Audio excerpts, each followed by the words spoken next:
Selamat pagi, senang sekali saya Rosmi Rahma kembali menjumpai Anda dalam program Redaksi 33. Kami akan menyajikan informasi penting untuk Anda dan berikut di antaranya. Awali Redaksi 33 edisi kali ini, Pilkada Samarinda dimenangkan pasangan Andi Harun Rusmadi Wongso.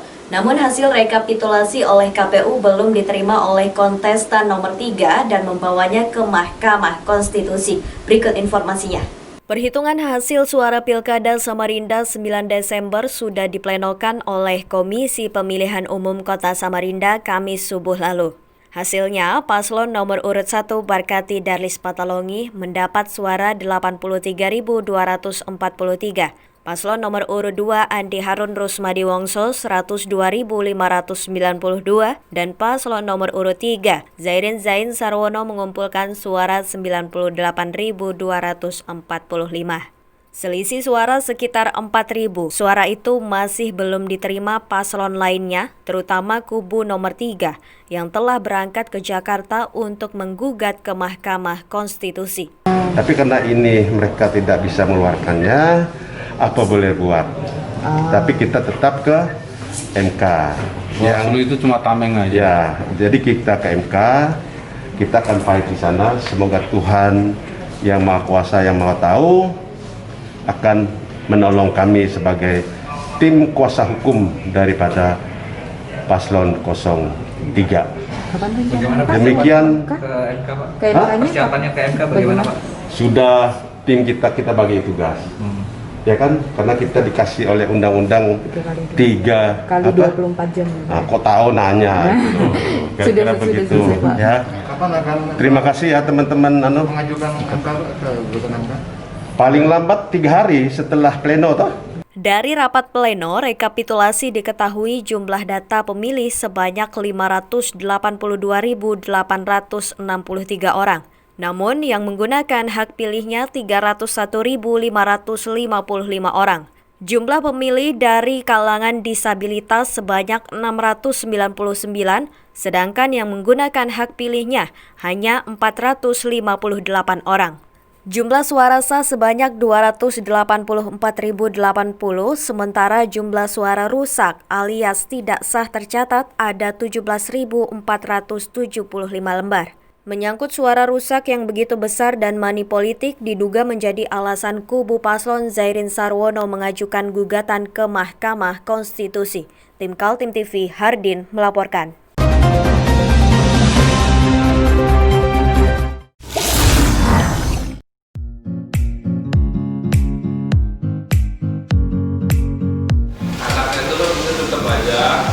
Cara mudah beriklan digital di Kaltim TV.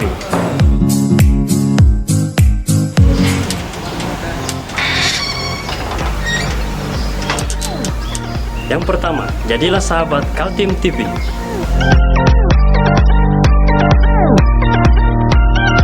Dengan Rp1 juta, para sahabat mendapat 20 kali tayang di slot berita kamu.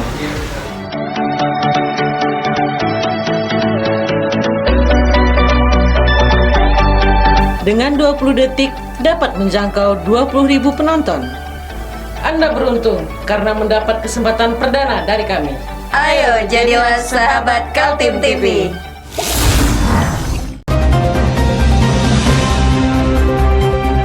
Kita beralih ke informasi selanjutnya. 2 mahasiswa yang menjadi tersangka kasus penganiayaan saat aksi demonstrasi menolak Omnibus Law mengajukan gugatan pra-peradilan di Pengadilan Negeri Samarinda. Setelah disidang oleh hakim, gugatan pra-peradilan ditolak. Pupus sudah langkah kuasa hukum 2 mahasiswa berinisial FR dan WJ. Keduanya tetap ditahan dan perkaranya dilanjutkan ke meja hijau Pengadilan Negeri Samarinda. Hakim Tunggal menolak materi gugatan pra-peradilan. Secara prosedural, proses hukum kedua tersangka dinilai hakim sudah berjalan sesuai dengan KUHP. Kedua mahasiswa diamankan oleh pihak kepolisian lantaran tertangkap kamera melakukan aksi kekerasan saat berdemonstrasi. Keduanya dituduh melakukan penganiayaan terhadap petugas kepolisian yang sedang bertugas mengamankan aksi demonstrasi dengan cara melempar batu. Atas tindakan penahanan oleh polisi, solidaritas dari rekan-rekannya berdatangan. Mereka membuat aksi-aksi lain, meminta agar kedua rekannya dibebaskan. Bahkan, Perlawanan ditunjukkan dengan mengajukan gugatan pra-peradilan. Tetap beracuan dengan hukum acara dan juga perkara kepolisian. Sementara kita sudah ada pengembangan gitu loh, bahwa putusan Mahkamah Konstitusi terkait mengenai putusan di Pengadilan Negeri Surabaya yang dimana juga pernah dilakukan oleh Lanyala Mateliti, itu kan juga dikabulkan pra-peradilannya dikarenakan dua alat bukti tidak disertai dengan pemeriksaan calon tersangka. Nah, itu contoh. Nah, harusnya itu menjadi sebuah acuan juga oleh hakim yang ada di Samarinda, bahwa tidak ada di dalam dua alat bukti itu, tidak hanya dua alat bukti tidak disertai dengan pemeriksaan calon tersangka. Setelah gugatan pra-peradilan ditolak, perkara penganiayaan oleh kedua mahasiswa dilanjutkan dengan pembacaan surat dakwaan dan pemeriksaan tersangka. Seperti diketahui, keduanya terlibat dalam aksi demonstrasi menolak Omnibus Law pada 5 November di depan gedung DPRD Kaltim. Tim Kaltim TV, Hardin, melaporkan.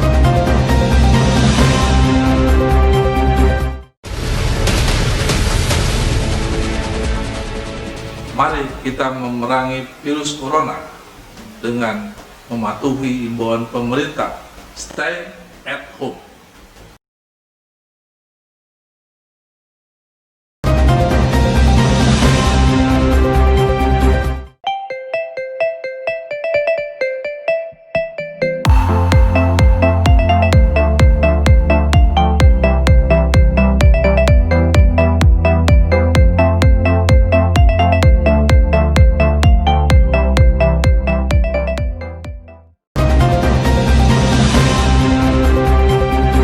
Tersangka Iwan yang ditangkap bersama istri Siri Suwarni karena uang palsu mengaku mendapat pengetahuan membuat uang palsu dari penjara.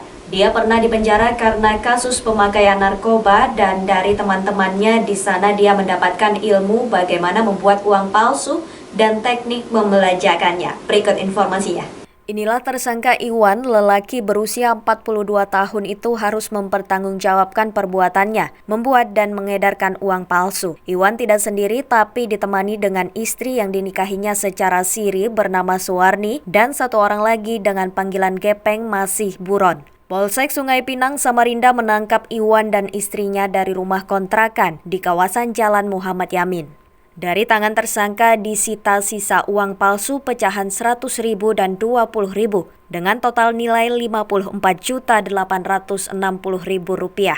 Kepada wartawan, tersangka Iwan dengan polos mengakui perbuatannya. Dia mengaku kejahatan itu dia lakoni lantaran tidak punya pekerjaan. Sementara usahanya untuk mendapat pekerjaan sangat sulit, sedangkan kebutuhan hidup setiap orang perlu makan. Seperti ini kalau ada pekerjaan, ya kan? Pekerjaan kayak sekarang begini aja Pak, nggak usah aja lah kita sendiri.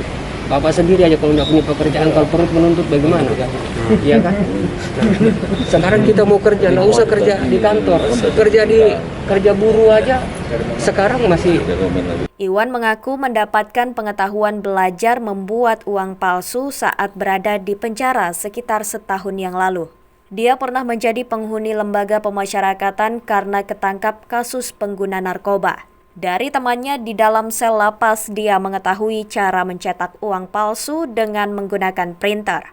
Dia juga mendapat pelajaran bagaimana membelanjakan uang palsu kepada pedagang kecil di pinggir-pinggir kota. Menurut Iwan, aksi kejahatannya tidak melibatkan sang istri Suwarni yang kini ikut ditahan. Pencetakan uang palsu hanya melibatkan satu orang temannya bernama Gepeng dan sampai sekarang masih buron. Belanjakan uang itu sampean ke atau istri sampean? Tidak ada, kalau namanya istri saya tidak pernah menjelekkan namanya istri saya. Istri saya itu tidak ada pernah menggunakan. Tidak pernah dia melakukan. Cuma namanya dia kemana aku dia ikut. Tim Kaltim TV, Hardin melaporkan.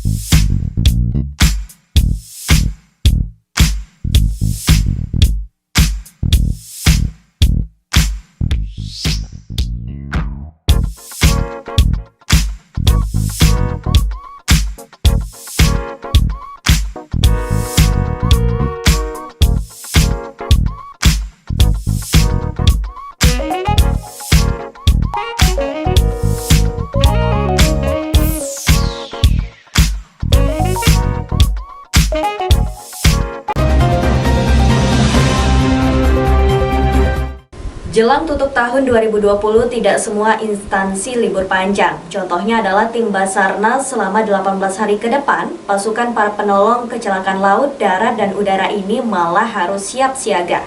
Apel siaga SAR khusus Natal dan Tahun Baru digelar Kantor Pencarian dan Pertolongan Kelas A Balikpapan. Sebanyak 70 personel rescue disiagakan bersama peralatan SAR. Fokus patroli dan monitoring tim SAR adalah perairan Selat Makassar, Samarinda, dan perairan Kutai Timur. Tim SAR dengan sebutan Tim SAR Siaga Khusus Nataru itu bergerak sejak 18 Desember 2020 hingga 4 Januari 2021. Tantangan terbesar saat ini adalah cuaca yang tidak mendukung melakukan perjalanan laut dan darat. Baik, selamat pagi, salam sehat. Kaitan dengan pelaksanaan siaga SAR khusus Natal 2020 dan Tahun Baru 2021, kami Badan Nasional Pencarian dan Pertolongan, khususnya Kantor Pencarian dan Pertolongan Kelas A Balikpapan, dalam hal ini untuk mendukung pelaksanaan siaga, kami menggerakkan baik personil maupun alut yang kami miliki. Untuk jumlah personil yang kami libatkan kurang lebih sekitar 70 orang, dan alut yang ada, baik itu yang ada di kantor SAR, di pos SAR maupun di unit serta KN dan rescue boat.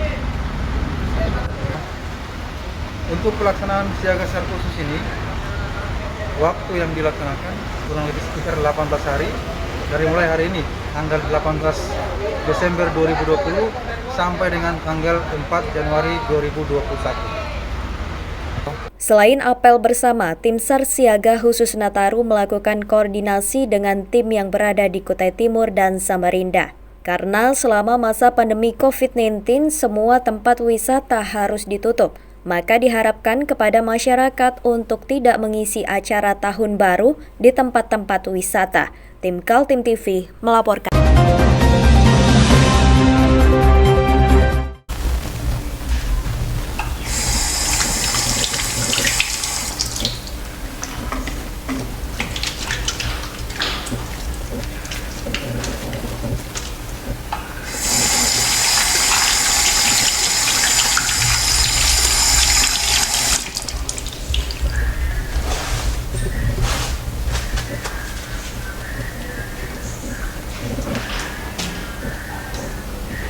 Meskipun di rumah saja, kita tetap selalu menjaga kesehatan, cuci tangan, menggunakan hand sanitizer.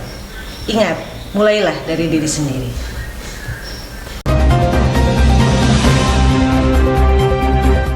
Aksi penambangan batu bara secara ilegal disuarakan sejumlah mahasiswa yang tergabung dalam jaringan aksi mahasiswa dan pemuda pembaharu Kaltim. Para mahasiswa menuding penambangan ilegal terjadi di daerah Sungai Siring dekat Bandara APT Pranoto dan di Makroman Sambutan. Aksi demo para mahasiswa yang tergabung dalam organisasi dinamakan Jemper itu dilakukan di depan Mapolresta Samarinda Jalan Selamat Riyadi. Selain berorasi, para mahasiswa juga membakar ban bekas sehingga menimbulkan kepulan asap yang tebal. Hentikan tambang-tambang ilegal ini. Tangkap semua oknum perusahaan negeri. Jangan sumbat perut nafsumu para penguasa. Padahal engkau telah mengantongi dosa-dosa. Lubang-lubang raksasa terbengkalai, membekas bumi dengan perut terburai. Dari keterangan koordinator lapangan Ahmad Husaini yang juga ketua Jemper Kaltim, demo ke Mapolresta adalah tindak lanjut karena beberapa bulan sebelumnya sudah membuat laporan ke Mapolresta. Para pendemo ingin mendapat tanggapan para penegak hukum, namun para mahasiswa merasa saluran penyampaian aspirasi mereka tersumbat karena tidak ada respon. Menurut temuan para mahasiswa, kasus illegal mining terjadi di mana-mana, bukan hanya di Kabupaten Kutai Kartanegara, namun juga di Samarinda. Para mahasiswa menunjuk adanya penambangan diduga liar di Sungai Siring dekat Bandara APT Pranoto dan juga di wilayah Makroman, Kecamatan Sambutan. Para mahasiswa mengaku memiliki data-data kalau beberapa titik itu menjadi objek eksploitasi penambangan yang diduga dilakukan perusahaan tanpa izin. Pada hari ini kami melakukan kegiatan pengawalan atas laporan kami bahwa ada kejadian aktivitas tambang ilegal di sekitaran Bandara PT Pranoto dan daerah Makroman.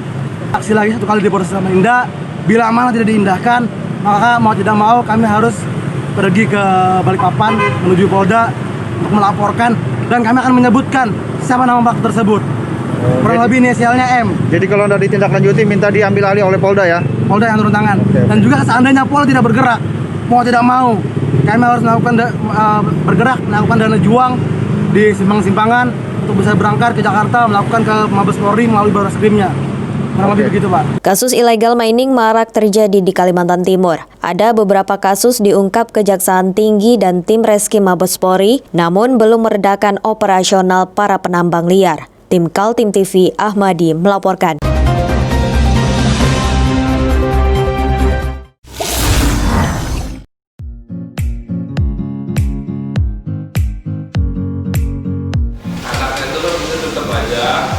Cara mudah beriklan digital di Kaltim TV.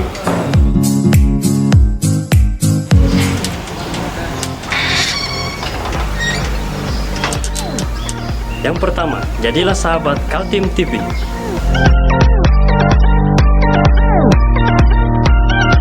Dengan Rp1.000.000, para sahabat mendapat 20 kali tayang di slot berita kamu.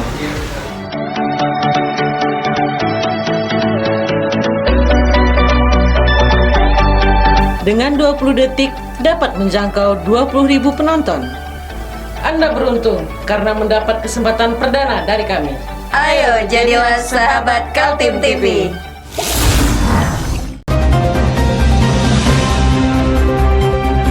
Demikian redaksi 33 edisi kali ini. Informasi lainnya dapat Anda simak melalui situs website kami www.kaltim.tv, channel YouTube dan fanpage Facebook Kaltim TV. Jangan lupa untuk selalu patuhi protokol kesehatan. Saya Rosmi Rahma bersama kerabat kerja yang bertugas pamit undur diri. Selamat pagi, selamat beraktivitas dan sampai jumpa.